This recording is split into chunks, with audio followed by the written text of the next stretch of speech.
परीक्षित शिकार करने गए, एक गाय बैल को देखा, पूछा तेरे 3 पैर किसने काट दिए? उसने कहा केचित केवल्यः स्वभाव मपरे। हे राजन, तुम धर्म की चर्चा करते हो, कोई धर्मात्मा लगते हो। अब मेरे दुख के कारण मैं कैसे बताऊं? कोई स्वभाव को दुख का कारण कहता है, कोई प्रारब्ध को दुख का कारण कहता है, कोई कर्म को दुख का कारण कहता है, ये आप ही बताओ। परीक्षित ने कहा इतनी बड़ी चर्चा बैल के रूप में, आप धर्म के स्वरूप, आप धर्म लगते हो, ये बैल के रूप में धर्म है, गाय पृथ्वी है।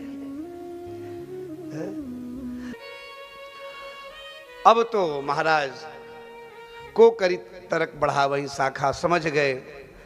बगल में एक नौजवान को देखा, काला कलूठा, बड़ी बड़ी मूछ दाढ़ी, उसके हाथ में तलवार। परीक्षित ने कहा तुम ही ने इसका वध किया, इसके पैर को तुमने काटे हैं, तुम कौन हो? अच्युतम मच्छरणे लोके, तेरी ये साहस परीक्षित के राज में? महाराज मैं कलयुग हूं। अच्छा तो तू ही कलयुग है, तेरी ये हिम्मत हो गई? बोले अयम तो युग धर्मो ही वर्तते कस्य दूषणम। भैया कलयुग के सारे दोष दिख रहे हैं नहीं, ये सब कलयुग के हैं, हम आप क्या करेंगे? ये कली आ गया। पहले जमाने में क्या क्या होता था, आज क्या हो गया? 90% केस कोर्ट में है तलाक के।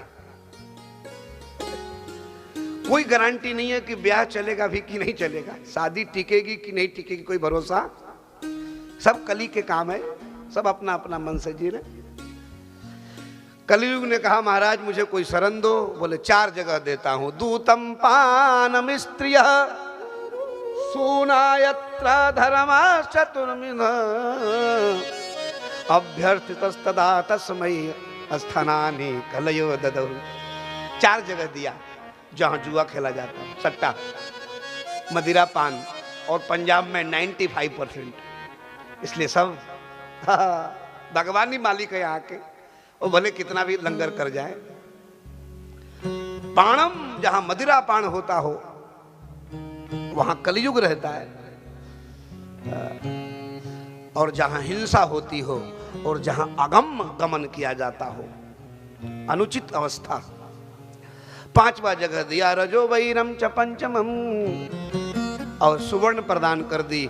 और वही सोने का मुकुट परीक्षित पहने थे जो कलयुग समा गया। बुद्धि हो गई खराब, शिकार करने गए, मृगा के चक्कर में बाबा जी को सांप की माला पहिरा दी, और संत के पुत्र समीक के पुत्र श्रृंगी ने श्राप दिया, इति लंघित मर्यादम तक्षका सप्तमे हनि।